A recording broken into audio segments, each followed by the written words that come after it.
Sali Hans-Rudi. Hoi Gabi, da ist jetzt aber schön, dass du Zeit für mich findest.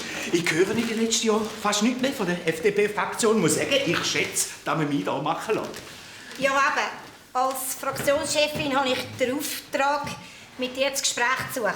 Wir sind ein bisschen beunruhigt und wollen wissen, was du in nächster Zeit so vorhast. Ja, mein Präsidialjahr ist ja gleich zu Ende. Da will ich natürlich noch den einen oder anderen gut landen, gell? Was steht denn jetzt noch so auf dem Plan bis Ende Jahr? Weisst, ich schaffe mehr aus der Intuition raus. Der Bundesratsflüger ist parat in Belpoben. Ich habe angeordnet, dass die Motoren immer laufen müssen. Ich habe jederzeit auf Rom, Paris, Kabul. Überlass doch so Sachen der Michelin. Wenn du dich jetzt pensionieren lässt, schenken wir dir einen Gutschein von Hotelplan.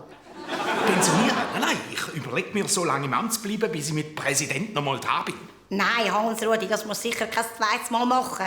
Konzentriere dich doch auf deine Dossier, Steuern, Finanzen. Jetzt, wo der Steinbrück weg ist, habe ich im Deutschen Ausser wieder freie Bahn. Lass die Deutschen in Ruhe. Oder ich könnte den Obama besuchen. Seit der Doppelbesteuerungsabkommen unter Dach und Fach ist er wie mein Freund. Sprich doch so Sachen zuerst mit der Fraktion ab. Sag mir jetzt bitte, was du zum Beispiel morgen so vorhast. Ich vertraue es nur dir an. Morgen am Morgen erkläre ich am italienischen Staatspräsident den Krieg. Hans-Rudi, das machst du nicht. So Zeug musst du doch auch mit deinen Bundesratskollegen absprechen. Weisst du was? Die besten Entscheidungen habe ich immer gefällt, wenn ich die anderen nicht fragen musste.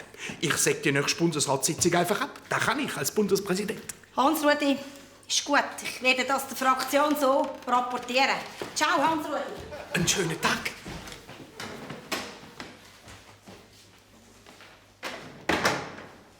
Hoi, Fulvio. Nein, schlimmer, als ich gemeint habe. Komm, wir schenken der Bundesratssitz der Grünen, der CVP, von mir aus auch der SVP. Hauptsache, sie wählen nicht so schnell wie möglich ab.